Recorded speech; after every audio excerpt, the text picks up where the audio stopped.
Newton के गति का द्वितीय नियम, Newton's second law of motion. यहाँ जो है हम बल की बात करेंगे। तो हम जानते हैं कि किसी वस्तु पर यदि बल लगाया जाए तो उसके वेग में परिवर्तन होगा, वेग में परिवर्तन, ठीक है ना। तो बल लगाते हैं तो वेग में परिवर्तन होता है, तो फलस्वरूप हम क्या कह सकते हैं कि संवेग में किसमें परिवर्तन होगा, संवेग में परिवर्तन होगा, ठीक है ना।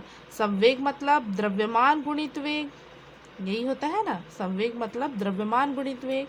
तो बल लगाने से वेग में परिवर्तन हुआ, तो हमने कहा कि संवेग में परिवर्तन हुआ। तो न्यूटन के गति का द्वितीय नियम बल और संवेग के बीच रिलेशन बताता है, ठीक है ना। तो किसी वस्तु के संवेग में परिवर्तन की दर, संवेग में कितना परिवर्तन होगा, ये जो है किस पर निर्भर करता है, बाह्य बल पर। ज़्यादा बल लगाएंगे तो ज़्यादा संवेग में परिवर्तन होगा, कम बल लगाएंगे तो कम संवेग में परिवर्तन होगा। तो हम कह सकते हैं कि किसी वस्तु के संवेग में परिवर्तन की दर आरोपित बल के अनुक्रमानुपाती होती है, ठीक है ना। और यह परिवर्तन बल की दिशा में ही होता है, ठीक है। इस किसी वस्तु पर इस दिशा में बल लगाएंगे तो वेग में परिवर्तन भी इसी दिशा में होगा भाई, ठीक है। इस दिशा में बल लगाएंगे तो बॉल इधर लुढ़केगा, तो संवेग भी इधर ही होगा, संवेग की दिशा भी।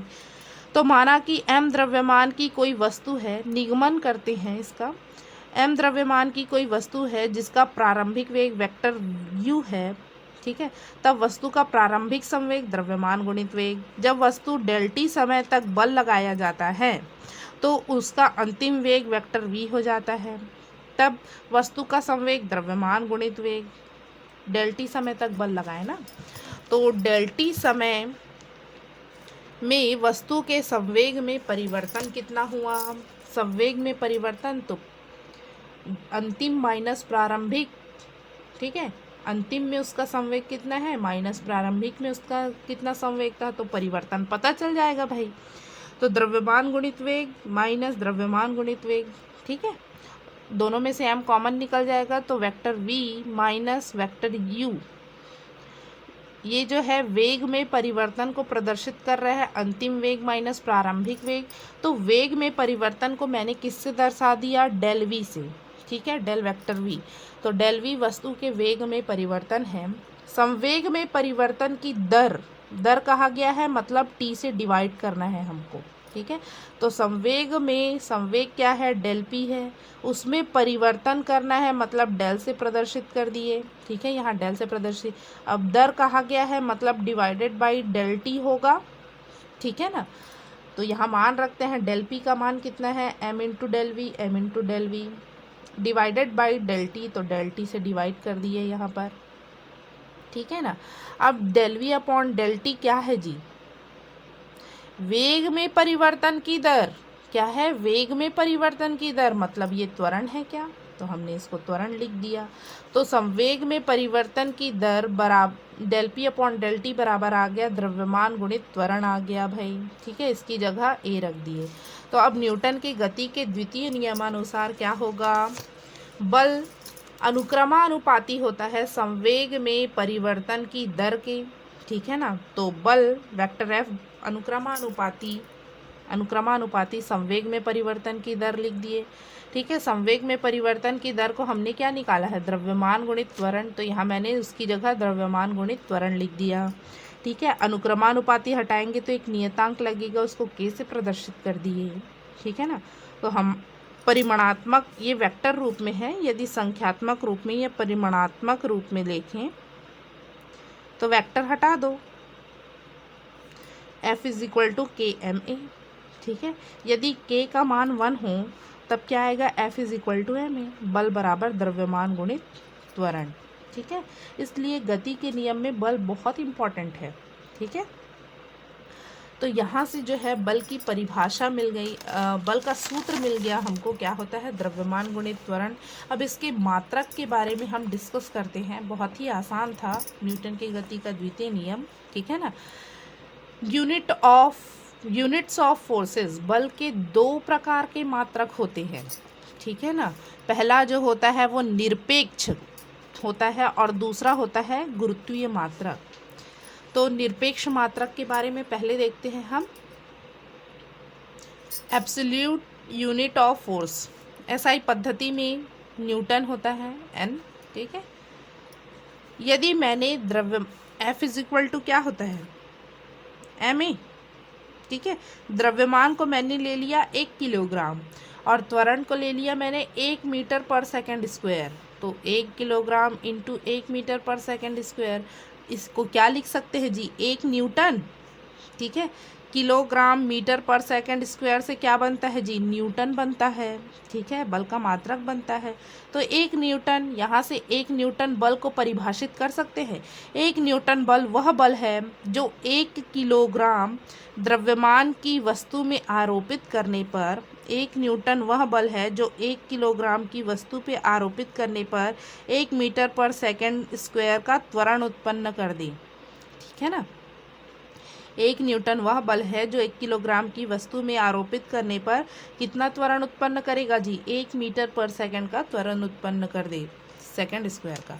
सीजीएस पद्धति में बल का मात्रक होता है डाइन, ठीक है ना। एफ बराबर, अब हम जानते हैं क्या होता है, द्रव्यमान गुणित त्वरण। सीजीएस पद्धति में द्रव्यमान का मात्रक ग्राम होता है, त्वरण का मात्रक सेंटीमीटर पर सेकंड स्क्वायर हो जाएगा। मीटर से किस में बदल जाएगा जी, सेंटीमीटर में। तो द्रव्यमान को मैंने लिया 1 ग्राम और त्वरण को लिया 1 सेंटीमीटर पर सेकंड स्क्वायर, ठीक है। तो वो बनेगा क्या, 1 डाइन। तो 1 डाइन वह बल है जो 1 ग्राम की वस्तु में लगाने पर 1 सेंटीमीटर पर सेकंड स्क्वायर का त्वरण उत्पन्न कर दे, ठीक है। बहुत ही आसान है, जो लिखा हुआ है उसी के अकॉर्डिंग जो है परिभाषा बनानी है हमको। 1 न्यूटन बराबर, न्यूटन और डाइन में रिलेशन ज्ञात कर लेते हैं। तो यहाँ पर आता है 1 न्यूटन बराबर 10 की घात 5 डाइन। ये आप लोग आसानी से निकाल सकते हैं। 1 न्यूटन मतलब 1 किलोग्राम और इंटू 1 मीटर पर सेकंड स्क्वायर, यही होता है। 1 किलोग्राम को ग्राम में बदलो तो 1000 ग्राम, इंटू मीटर को सेंटीमीटर में बदलो तो 100 सेंटीमीटर, सेकंड तो सेकंड ही रहेगा, सेंटीमीटर पर सेकंड स्क्वायर होगा। तो ये 3 0 और 2 तो 10 की घात 5 लिख सकते हैं इसको, ठीक है। ग्राम, ग्राम लिख लो, सेंटीमीटर पर सेकंड स्क्वायर, और यही क्या होता है जी, ग्राम सेंटीमीटर पर सेकंड स्क्वायर डाइन होता है। तो 10⁵ डाइन। समझ में आया सभी को, बहुत ही आसान है। अब गुरुत्वीय मात्रक के बारे में बात करते हैं हम। तो एमकेएस पद्धति में जो बल का गुरुत्वीय मात्रक होता है किलोग्राम भार, ठीक है, kgWT या kgf होता है, ठीक है ना। इसको कैसे दर्शाते हैं, kgWT या kgf, किलोग्राम भार। 1 किलोग्राम भार बराबर क्या होता है, ध्यान से देखिए। तो बल का मात्रक किलोग्राम मीटर पर सेकंड स्क्वायर होता है। यहाँ हम गुरुत्वीय जुड़ा है, मतलब गुरुत्वीय त्वरण जोड़ना पड़ेगा हमको। अब गुरुत्वीय त्वरण हम सभी जानते हैं कितना होता है, 9.8 मीटर पर सेकंड स्क्वायर, यही होता है ना, द्रव्यमान गुणित त्वरण। तो द्रव्यमान 1 किलोग्राम होगा, त्वरण कितना होगा, जो गुरुत्वीय त्वरण है 9.8 मीटर पर सेकंड स्क्वायर। तो ये बन जाएगा 1 किलोग्राम भार बराबर 9.8, सामने ला दो, किलोग्राम मीटर पर सेकंड स्क्वायर। अब किलोग्राम मीटर पर सेकंड स्क्वायर क्या होता है, न्यूटन। तो 1 किलोग्राम भार और न्यूटन में क्या रिलेशन है, तो 9.8 गुना होता है वो, ठीक है ना। सीजीएस पद्धति में देखते हैं तो किससे मापेंगे, ग्राम से मापेंगे, भार का भार रहेगा भाई, ठीक है ना। तो यहाँ 1 ग्राम भार बराबर हो जाएगा 1 ग्राम, द्रव्यमान 1 ग्राम होगा और त्वरण क्या होगा, सीजीएस पद्धति में जी 981 होता है ना गुरुत्वीय त्वरण। सीजीएस पद्धति में 981, ये सेंटीमीटर में आ गया, इसको मीटर में बदलोगे तो 9.81 नहीं होगा, ठीक है। तो CGS पद्धति में 981 सेंटीमीटर पर सेकंड स्क्वायर होता है बराबर 981 को सामने रख दो, ग्राम सेंटीमीटर पर सेकंड स्क्वायर लिख देते हैं, और ये होता है डाइन, तो 981 डाइन 1 ग्राम भार बराबर। ठीक है, समझ में आ गया। विमीय सूत्र आसानी से निकाल सकते हैं, द्रव्यमान और त्वरण का विमीय सूत्र लिख दो, दोनों को मिला दीजिए, mLT-2, बहुत ही आसान है। अब न्यूटन की गति के द्वितीय नियम के निष्कर्ष क्या क्या निकलता है, क्या कहना चाहता है नियम, उससे क्या क्या हम निष्कर्ष निकाल सकते हैं।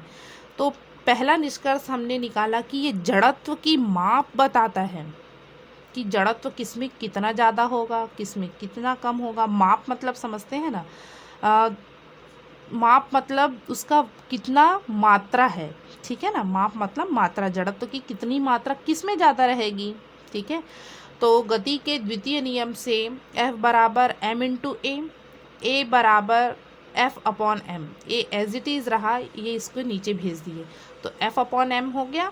ठीक है, तो त्वरण बराबर हम लिख सकते हैं अनुक्रमानुपाती 1/m। ठीक है, जितना द्रव्यमान जो है कम होगा उतना ही वेग में परिवर्तन कर सकते हैं हम। देखो फिर से भारी वस्तु और हल्की वस्तु लेते हैं।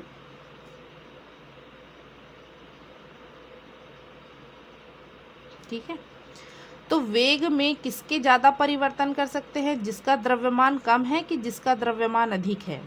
मान लो यहाँ क्या लगाए, 5 न्यूटन का बल लगाए धक्का देने के लिए, और 5 न्यूटन का बल इसमें लगाए, तो वेग में परिवर्तन किसके ज़्यादा होगा और किसके कम होगा। तो वेग में परिवर्तन इसमें कम होगा, ज़्यादा नहीं ढूलेगा भाई। ठीक है, और इसमें वेग में परिवर्तन अधिक होगा, वेग में परिवर्तन अधिक होगा। तो ये बता रहे हैं हमको ये वाला सूत्र। त्वरण मतलब क्या समझते हैं जी, वेग में परिवर्तन की दर,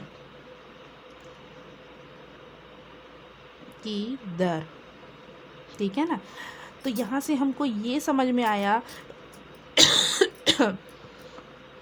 कि जो भारी वस्तु है उसमें वेग में परिवर्तन कम होता है, और जो हल्की वस्तु है उसमें वेग में परिवर्तन अधिक होता है। ठीक है ना, तो द्रव्यमान ही वस्तु के जड़त्व की माप है। हमने कह दिया कि द्रव्यमान जो है वस्तु के जड़त्व की माप है, इसमें जड़त्व का गुण ज़्यादा है, इसको ढकेलने के लिए, स्थिर अवस्था से गति अवस्था में लाने के लिए ज़्यादा बल लगाना पड़ेगा।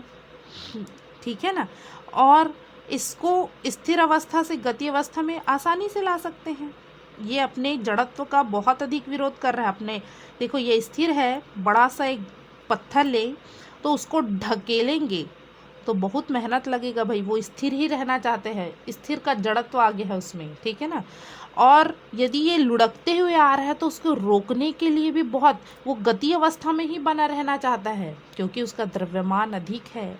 या इसको देखें हल्की वस्तु को, तो वो लुढ़काना भी आसान है, गति में भी प्रदान करना आसान है, मतलब अपना विराम का जड़त्व आसानी से परिवर्तन कर लेता है, वो गति में परिवर्तन कर लिया, और गति से आ रहा है तो उसको रोकना भी आसान है। ठीक है, अपना विरामावस्था में भी जल्दी से आ जा रहा है। तो हम कह सकते हैं कि द्रव्यमान से समझ में आया है, जिसका द्रव्यमान अधिक है उसका जड़त्व अधिक होगा, और जिसका द्रव्यमान कम है वो उसका जड़त्व कम होगा। ठीक है, इसलिए जड़त्व की माप है भाई। ठीक है, गति के द्वितीय नियम से प्रथम नियम का निगमन कर सकते हैं। गति का प्रथम नियम क्या कहता है कि बाह्य बल ना लगाया जाए, तो बाह्य बल को मैंने कर दिया 0। ठीक है, तो ये सूत्र से त्वरण को मैंने लिख लिया वेग में परिवर्तन की दर del we upon del T. तो बाह्य बल न लगाया जाए तो बल बराबर 0 हो गया, बल बराबर 0, तो m into del we upon del T बराबर 0। m को इधर भेज दो, ये 0 हो गया, t को इधर भेज दो, ये भी 0 हो गया, तो डेल v बराबर भी क्या आ गया जी, 0 आ गया। डेल v बराबर भी क्या आ गया, 0। मतलब वेग में परिवर्तन 0 होगा, वेग में परिवर्तन, डेल v मतलब वेग में परिवर्तन नहीं होगा। तो हम कह सकते हैं कि यदि वस्तु पर बाह्य बल न लगाया जाए तो वेग में कोई परिवर्तन नहीं होता, अर्थात कोई वस्तु गतिशील है तो गतिशील रहेगी और स्थिर है तो स्थिर ही रहेगी। ठीक है ना। सरल रेखा में किसी पिंड को एक समान गति से चलाने पर बाह्य बल की आवश्यकता नहीं होती।